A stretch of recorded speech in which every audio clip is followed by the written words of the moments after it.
Hi, I'm Dave Cross, Photoshop educator and instructor at Creative Live. This is how to Photoshop weight loss. Anytime you talk about trying to Photoshop weight loss, there's a couple of options that are available. I'm going to show you two main functions we're going to use. One is to just kind of make people a little skinnier using free transform, and then how Liquify can help us even more. Let's take a look. So just so I can show you the difference between the two images, I'm going to duplicate the layer. You don't necessarily have to do that, but this way I'll be able to show you the difference. You can see what a subtle but important difference it makes. Then we go to Edit and Free Transform.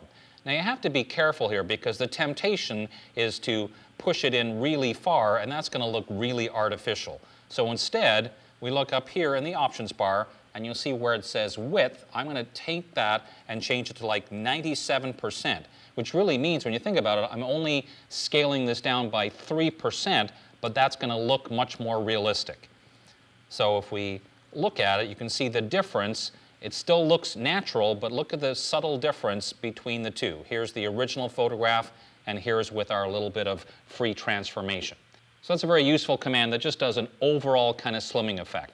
Now let's talk about Liquify. If you have a version of Photoshop that lets you do this, and that's the last couple of versions of Photoshop, we can make this into a smart filter. But I'll just show you how to do Liquify.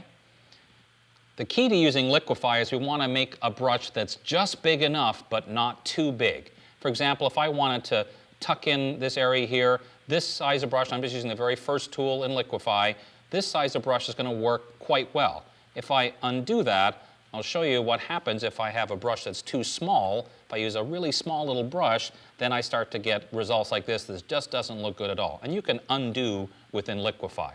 Pressing the right bracket key is going to get me a bigger brush, and now I can scale things in. And the other secret to using Liquify is, for example, if I wanted to also liquify this side of her waist, but I'm worried about her hand, this tool over here is called the Freeze tool, and it lets me paint over areas that I don't want to be liquefied. So now these red areas tell Photoshop, don't touch those areas, and even though I take a really big brush, you'll see that I'm not affecting those areas that I froze in Liquify. Then I click OK, and now when we compare the difference, you can see very quickly we've made a couple of key changes to help Photoshop weight loss.